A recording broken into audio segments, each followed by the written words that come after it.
hatinya tidak senang sama sekali. Saudara, itu tadi bukan tidak ada happiness. You have already, but you are in the limitation. Itu sebab saudara harus meminta kepada Tuhan. Tuhan, saya mau meminta berkelimpahan. Supaya saya bisa selalu senang. Dapat uang, dapat untung, tidak rugi sekalipun. Lagi sakit sekalipun. Mendengar kabar tidak baik dan rugi. Hamba tetap happy Tuhan. Wah, ini anak Tuhan yang mempunyai keintiman dengan Kristus. Itu sebab para kekasih, saya ingin mengajak semua saudara. Setelah pondasi iman kuat, maka Allah mulai bekerja. Amin. Saya mau tanya, kapan Allah bekerja pada saudara dan pada saya? Bila pondasi iman kita sudah kuat. Ya, jadi itu yang kita harus usaha nomor satu, anak-anak Tuhan. Ya, jangan cuma ngejar targetnya, doaku kok belum dikabulkan. Padahal nggak tanya kita sama Tuhan pada diri kita sendiri. Tuhan, kenapa ya saya nggak dikabulkan? Ini Tuhan kasih jawab. Karena pondasi imanmu kurang kuat, anakku. Tidak bagus kalau aku kasih sama kamu. Kamu guling sebentar aja. Kamu akan hancur, berantakan. Kamu akan ketimpa. Kamu akan gepeng nanti. Tidak bisa. Bukan sekarang waktunya. Sampai aku melihat pondasi imanmu begitu teguh, begitu konstan dan kuat. Aku pasti memberi. Amin. Yakin demikian? Para kekasih, kita akan masuk pada bagian ini. Ayat yang kita baca, terang dan nasib mujur tidak diciptakan, saudara. Dia menciptakan dengan firman. Sepatah dua patah kata, satu kalimat, jadi. Tetapi kalau nasib mujur dan terang, dia membutuhkan kerja. Dia tidak nganggur, cuma omong begitu aja. Dia mau mengerjakan hidup saya. Seperti segumpal tanah liat. Di tangan penjunan. Di tangan tukang kasongan. Ini segumpal tanah liat. Saya persembahkan kepadanya. Dan dia akan mulai mengerjakan. Dia mulai taruh pada tempat pengirikan. Dan saya mulai diputar. Ya, ini tanah liat mulai diputar dan membentuklah satu bejana. Atau sesuatu kuali. Atau apa yang dia inginkan. Saudara, itu namanya dia bekerja. Dia bukan cuma menciptakan. Oh, tidak bisa dia menciptakan. Dia harus kerja. Sesuai dengan detail yang ada pada benak pikirannya. Tahukah saudara? Masing-masing kita. Katakan, termasuk saya. Adalah orang yang secara spesial. Engkau tidak usah iri dengan si A atau si B. Saya tidak boleh iri. Saya bakal menerima yang istimewa untuk saya. Karena saya adalah segumpal tanah liat. Anak-anakku yang masih muda dan remaja, ataupun bapak dan ibu yang sudah tua, perhatikan. Kita belum ada kata terlambat untuk dibentuk ulang. Katakan, dibentuk ulang. Supaya hidup saya mulia. Saudara, jangan menunggu sampai Tuhan mengalihkan 100% perhatiannya dari saya, dari Anda. Mumpung dia masih siap, Alkitab berulang kali. Mumpung aku bisa ditemui oleh kau cepat datang sama aku. Nanti ada waktunya, setiap orang punya batas waktu untuk aku, untuk berkunjung kepadaku, untuk konsultasi, untuk aku terapi. Setiap orang ada waktunya. Tiba-tiba, pet, gelap. Aduh, sudah tidak bisa apa-apa kita. Jatuh koma, masukkan ICU atau ICCU. Sudah tidak bisa apa-apa. Sekarang masih bisa. Terang. Nasib mujur. Tuhan, hamba akan ambil dua-duanya. Sebentar hamba bawa pulang. Tiba-tiba tahun ini sudah hampir habis. Dan hamba belum menerima sesuatu yang great, yang istimewa dari Engkau. Itu sebab anak-anak Tuhan, persembahkan hidup saudara. Karena dia siap bekerja. Kalau engkau menyerahkan hidupmu, dia akan bekerja dengan karya tangannya. Dan juga dengan intelektualitas dan intelijensianya. kepintaran, keahlian, kemahiran, dan analisisnya yang tajam. Dia bentuk saudara, bentuk saya. Katakan, luar biasa. Saya akan menjadi baru. Beri tepuk tangan yang baik bagi dia. Hal yang kedua, saudara, setelah pondasi iman kuat, Allah mulai bekerja. Dan bagaimana dia mulai bekerja? Dia bekerja melalui firman dan Roh Kudus. Katakan, firman dan Roh Kudus akan mengerjakan hidup saya menjadi luar biasa. Amin. Sebab seperti tadi pagi saya katakan, responslah terhadap firman, tanggapi secara positif. Saudara punya respons yang positif, saudara, keuntungannya itu siapa? Keuntungannya Anda sendiri.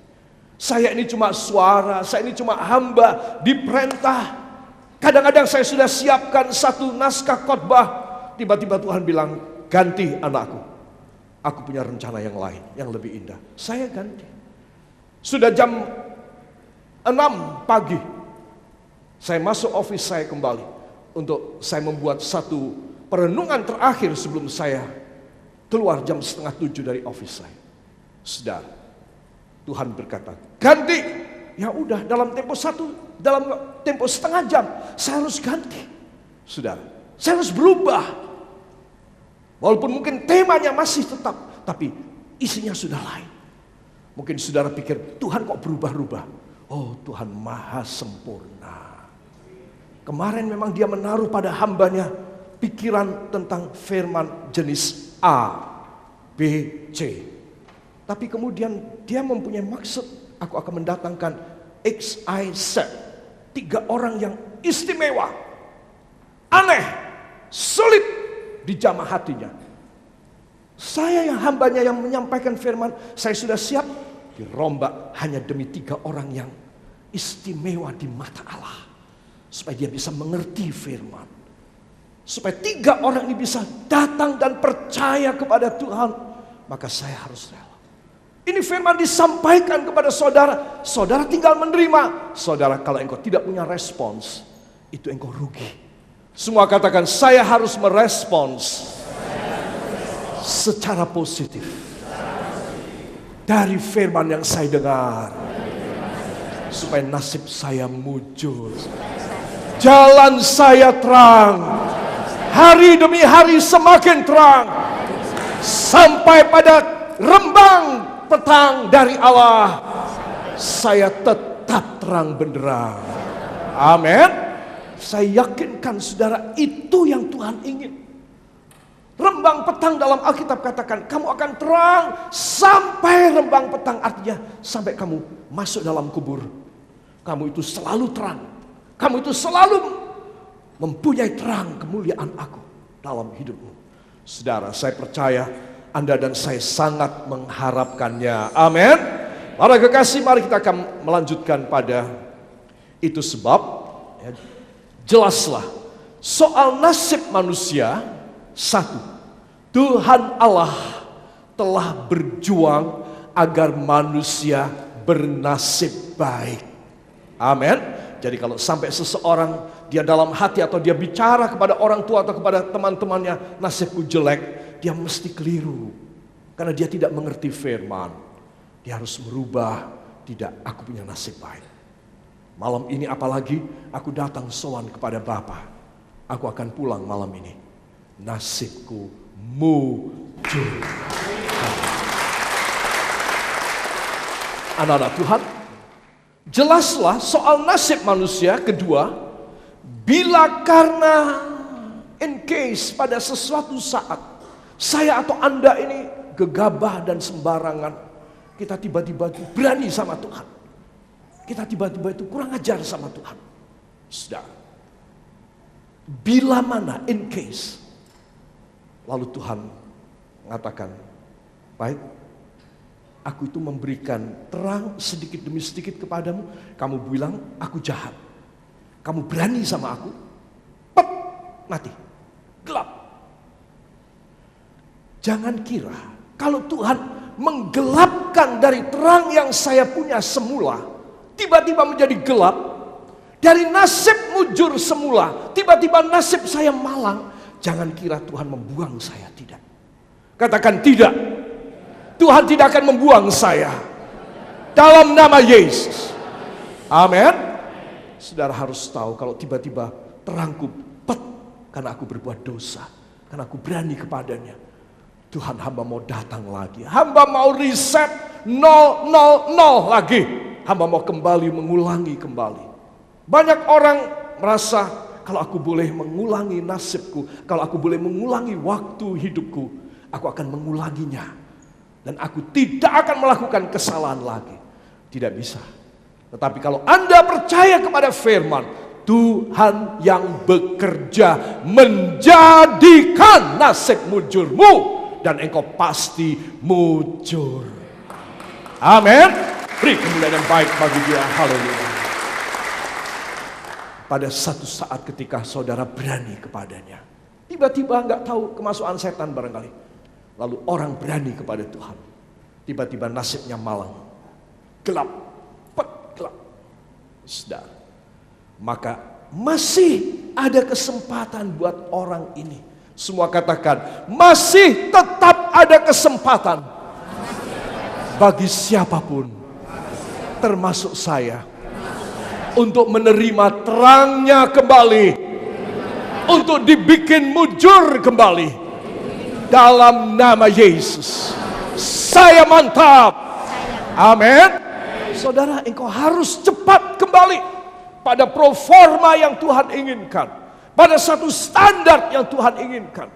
Jangan sampai saudara berlarut-larut. Saya berlarut-larut. Gelap ya biarin. Semua orang juga pada gelap sekarang. Ya. Malang ya tidak apa-apa, yang penting aku bisa senang-senang, bisa berpesta pora, aku bisa senang, happy, enjoy aja. Saudara jangan, cepat bertindak. Bapa, ampuni hamba, perbaiki hamba. Bila saudara dan saya penuh kerendahan hati, katakan kerendahan hati adalah rahasia saya diterima kembali oleh Allah Bapa. Amin. Hanya kerendahan hati, ketulusan, kerendahan hati, tidak ada yang lain. Itu yang saya alami, saya pelajari. Saya mencoba barangkali ada syarat yang lain. Saudara, tidak ada. Hanya orang rendah hati, menyerahkan hidupnya kepada Tuhan. That's all. Let He Himself doing the best for you. He is working for you. He is doing something with His hands, with His intellectual. So that you can be great again. Become a good one, the better one. Even the best one. Itu sebab saya dan Anda harus punya keyakinan. Tuhan, saya tidak punya apa-apa. Tapi saya mau datang dalam kerendahan hati. Itu yang saya sebut dengan S dan K berlaku. Syarat dan ketentuan berlaku. Amin. Agukkan kepala ke samping, katakan, bila kita rendah hati, Bapa senang kepada kita. Amin. Sekarang semua angkat tangannya, haleluya. Ya Allah Roh Kudus, beri kepada hamba roh kerendahan hati, supaya jalan hamba terang, masa depan hamba bernasib mujur, makin hari makin nyata. Dalam nama Yesus. Ucapkan terima kasih engkau yang percaya. Terima kasih Bapa, kami tidak punya apa-apa. Kami juga tidak menerima warisan yang luar biasa. Kami hanya menerima dari engkau justru yang terbaik. Hanya di dalam nama Tuhan Yesus Kristus, Juru Selamat dan Penebus kami. Kita yang percaya mengaminkan. Amin.